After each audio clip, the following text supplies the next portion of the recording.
This project focuses on the Egyptian number system. Ancient Egypt is located in modern-day Egypt, primarily in the capital city of Cairo, also along the Nile River and south of the Mediterranean Sea. They use this water as a resource to water agriculture, catch fish, among many other things.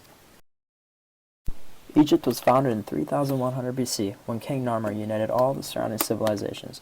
Then in 2650 BC, the Great Pyramid of Giza was built. It took them 23 years to construct and is expected to weigh 6.5 million tons. Around 330 BC, Alexander the Great conquered Egypt and led to its eventual downfall. The Egyptian number system is simple, yet it was still unique for their time.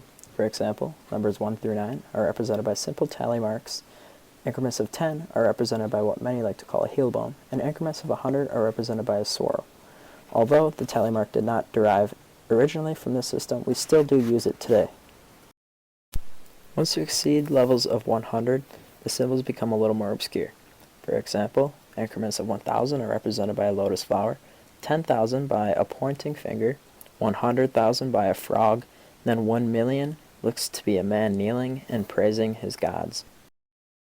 To write the numbers, you simply add up all the symbols that represent the increments you need, and then put them together. So for example, 32 is represented by 3 heel bones, 2 tallies, 112, 1 swirl, 1 heel bone, 2 tallies, and 822, 8 swirls, 2 heel bones, and 2 tallies. Once you begin to write large numbers, it becomes a bit more difficult, but the same system is still used. For example, 1320 is represented as a lotus flower, 3 swirls, 2 heel bones. 11,312 is a pointing finger, a lotus flower, 3 swirls, a heel bone, and 2 tallies. Here are some more examples. 21,023 is 2 pointing fingers, a lotus flower, 2 heel bones, 3 tallies. 1,111,111 is a kneeling man, a frog, pointing finger, lotus flower, a swirl, heel bone, and then a tally, which adds up to the final number. Today, we have a base of 10 in our number system. This means that each number, 1 through 9, has a distinct, unique symbol. This is derived from the fact that humans have 10 fingers. The Egyptians also had a base of 10 because they had one distinct symbol for each number 1 through 9. Unlike our current number system, the Egyptians did not have a 0.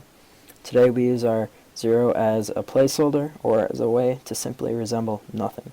Many historians have studied and searched for hieroglyphics that would prove that there is a 0, but no proof has been found. They also did not have negative numbers, only positive integers.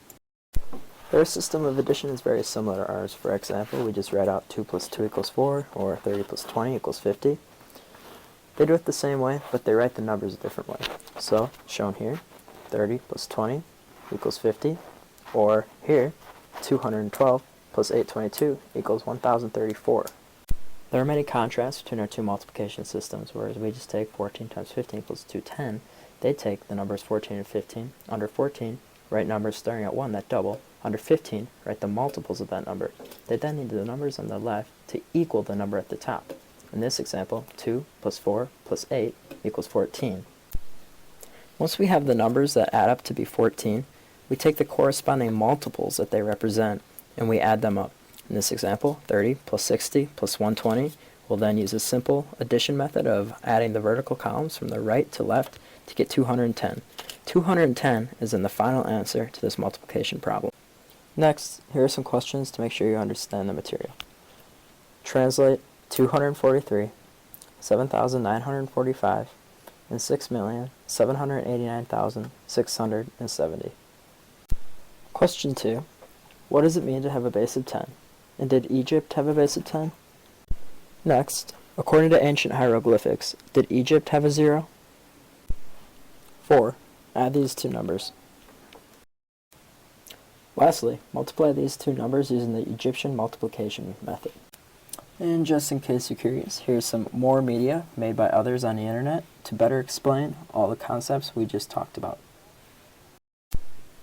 And last but not least, here are the sources I used in the making of this video. Thanks again for watching. Created using Powtoon.